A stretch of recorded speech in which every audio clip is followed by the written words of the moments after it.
In January 1933, a chilling wind swept through the streets of Berlin as Adolf Hitler was appointed Chancellor of Germany, a moment that marked the beginning of an era steeped in terror and oppression.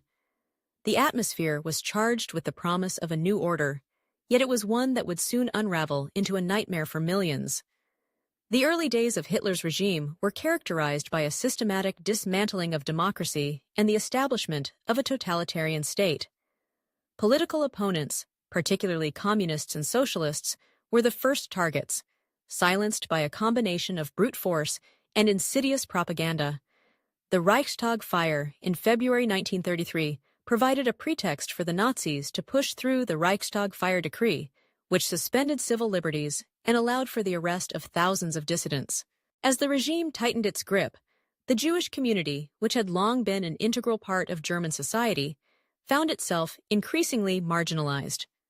The Nuremberg Laws of 1935 codified the discrimination that had been brewing, stripping Jews of their citizenship and forbidding intermarriage with Aryans. These laws were not merely legal instruments. They were a declaration of war against an entire populace designed to dehumanize and isolate. The rhetoric of the Nazis painted Jews as the enemy within, a threat to the Aryan race, and this narrative seeped into the fabric of everyday life, influencing the thoughts and actions of ordinary Germans.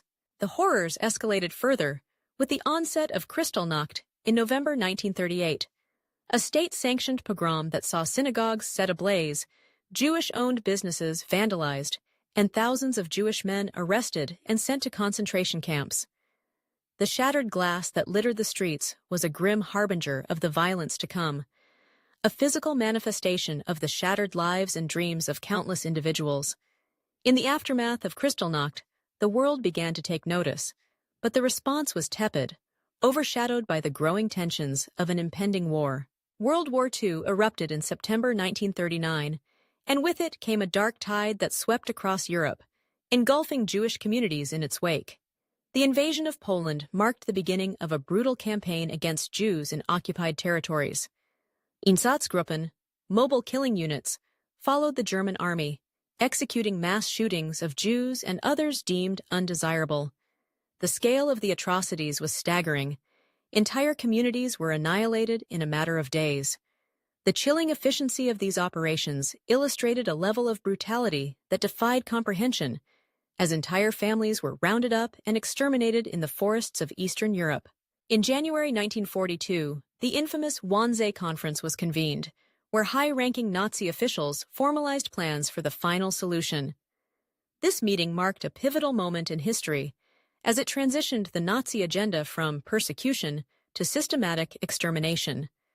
The bureaucratic coldness with which the genocide was discussed, the meticulous planning of deportations to death camps, and the chilling language used to describe the annihilation of the Jewish people reveal a profound moral decay within the human spirit.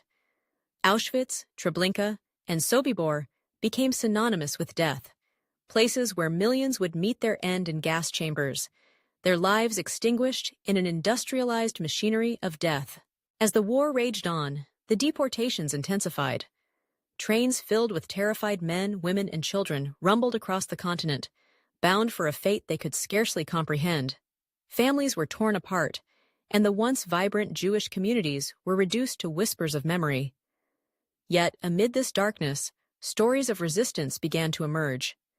Jewish uprisings in ghettos, such as the Warsaw Ghetto Uprising in April 1943, showcased a fierce determination to fight back against the oppressors, even in the face of overwhelming odds.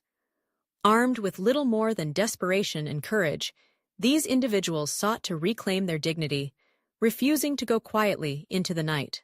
Not all resistance came from within the Jewish community. Many non-Nazi Germans risked their lives to protect their Jewish neighbors, embodying the moral courage that often stood in stark contrast to the indifference of the majority. Individuals like Oskar Schindler, who saved over 1,000 Jews by employing them in his factories, and those who hid families in their homes, became beacons of hope amid the pervasive darkness. These acts of defiance, while perilous, underscored a profound truth. Even in the face of systemic evil, the human spirit can rise, driven by empathy and a sense of justice. As the war drew to a close in 1945, the liberation of concentration camps revealed the full extent of the horrors that had unfolded. Soldiers stumbled upon the remnants of humanity, emaciated survivors, who had endured unimaginable suffering. The images of liberation were haunting, skeletal figures emerging from the shadows of death, their eyes reflecting a mixture of disbelief and horror at the world that had abandoned them. The liberation was not merely a physical act, but a moral reckoning, a confrontation with the depths of human depravity and the resilience of those who had survived. Among the survivors were stories of extraordinary courage and tenacity. Some had managed to hide in plain sight, relying on the kindness of strangers, while others had fled to distant lands, seeking refuge from the storm. Their tales, woven with threads of loss and survival, served as a testament to the indomitable human spirit. They carried with them the memories of those who had perished, vowing to bear witness to the atrocities that had unfolded, ensuring that the world would not forget. The aftermath of the Holocaust was a complex tapestry of grief, guilt, and the struggle for justice. Survivors grappled with the weight of their experiences, often finding it difficult to reintegrate into a world that had changed irrevocably. The scars of trauma ran deep, yet many sought to rebuild their lives, to find meaning in the ashes of their past. The establishment of memorials and education initiatives became vital in preserving the memory of those lost, serving as a reminder of the fragility of human rights and the necessity of vigilance against hatred and intolerance. In reflecting on this dark chapter of history, it becomes clear that the Holocaust was not merely a story of suffering. It was also a testament to resilience, courage, and the enduring fight for justice. It serves as a stark reminder of the capacity for both good and evil within humanity, urging us to confront our own moral responsibilities. The stories of those who endured, who resisted, and who chose to stand against oppression continue to resonate, challenging us to cultivate empathy and to act in defense of the vulnerable. As we remember the harrowing experiences of the Nazi persecution and genocide, we honor the memory of those who were lost and celebrate the resilience of those who survived. Their stories, woven into the fabric of our collective history, remind us that even in the darkest of times, the human spirit can shine brightly, illuminating a path toward hope, understanding, and healing.